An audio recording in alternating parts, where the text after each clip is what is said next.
सभी को मैं संतोष सिंह तराटी आप सभी का स्वागत करता हूं मेरी नई वीडियो में। जैसा कि हम लोग स्पोर्ट्स की बात ज़्यादा करते हैं, इस यूथ प्रमोशंस की बात ज़्यादा करते हैं, तो उसी से रिलेटेड ये एक वीडियो है। जैसे कोई संस्था या इंडिविजुअल कोई पर्सन अगर स्पोर्ट्स प्रमोशन के लिए काम करता है, कोई कैंप कराता है, कोई अभियान चलाता है, कैंपिंग रन करता है स्पोर्ट्स प्रमोशंस के लिए, तो उसके लिए फंडिंग का बहुत बड़ा इशू आता है। आप चूँकि जानते ही हैं किसी भी काम को करने के लिए फंडिंग मस्ट होती है। तो फाइनेंशियल सपोर्ट आप गवर्नमेंट से भी ले सकते हैं। एक स्कीम है गवर्नमेंट की, human resource development in sports के नाम से, जिसको कहा जाता है HRDS। अगर आप किसी स्पोर्ट्स से रिलेटेड किसी भी चीज़ को प्रमोट करते हैं तो गवर्नमेंट आपको इसमें फंडिंग करती है। फंडिंग की क्या क्या कंडीशन, अब गवर्नमेंट फंडिंग करे तो इसमें कंडीशन रहेंगी। तो किस तरीके की फंडिंग में कंडीशंस है उसकी आज हम बात करेंगे।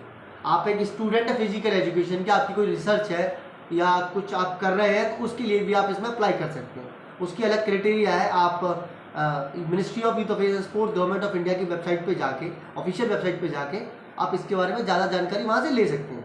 आज हम बात करेंगे कि क्या क्या डॉक्यूमेंट्स रिक्वायर्ड है और किस तरीके से आप ले सकते हैं।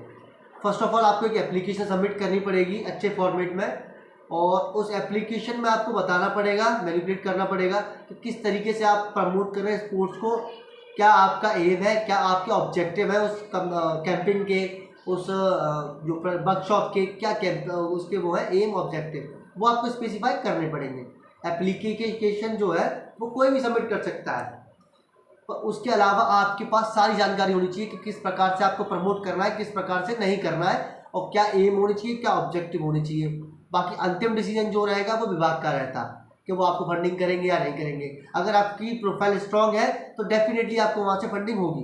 कई सारी ऑर्गेनाइजेशंस है, फेडरेशंस है, उनको अब तक कई सारी फंडिंग मिल चुकी है इस स्कीम के अंतर्गत। साथ ही साथ NGOs क्या होते हैं और फेडरेशंस में क्या फ़र्क होता है। NGO फेडरेशन एक ही बात होती है, दोनों रजिस्टर्ड नियम जो होते हैं, ट्रस्ट है, सोसाइटी है तो कंपनी है, इनके अंतर्गत ही रजिस्टर्ड होते हैं। तो आप ऐसा ना समझे कि केवल NGO के लिए है, आप ऐसा ना समझे कि किसी फेडरेशन के लिए है या कमेटी के लिए है या काउंसिल के लिए है या बोर्ड के लिए है। आपको बिल्कुल ऐसा नहीं समझना है। आपके ट्रस्ट अगर ट्रस्ट रजिस्टर्ड है 1882 के अंतर्गत तो आप ले सकते हैं। अगर आपका 1860 के अंतर्गत सोसाइटी रजिस्ट्रेशन है तो आप ले सकते हैं। कुछ एक स्टेट में इसको थोड़ा सा अलग माना गया है, जैसे राजस्थान में कुछ अलग एक्ट है, महाराष्ट्र में कुछ अलग एक्ट है, तो वहाँ की जानकारी नहीं है मेरे पास, तो मैं आपको नहीं दे सकता।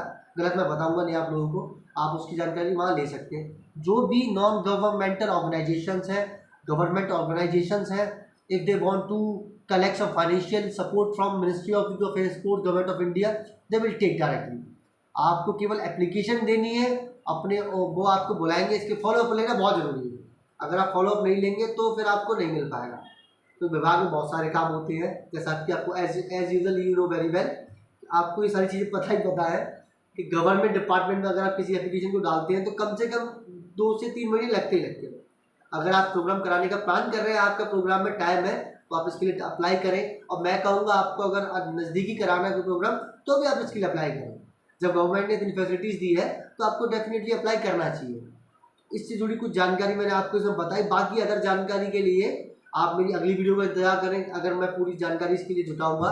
अन्यथा आप ministry of the sports government of India की वेबसाइट पे जाके human resource development in sports नाम से फाइल है, उसमें आप देख सकते हैं। PDF फॉर्मेट में आपको सारी डिटेल मिल जाएगी। और अधिक जानकारी के लिए आप दिए गए मिनिस्ट्री के नंबरों पर कांटेक्ट कर सकते हैं, उनसे जानकारी ले सकते हैं।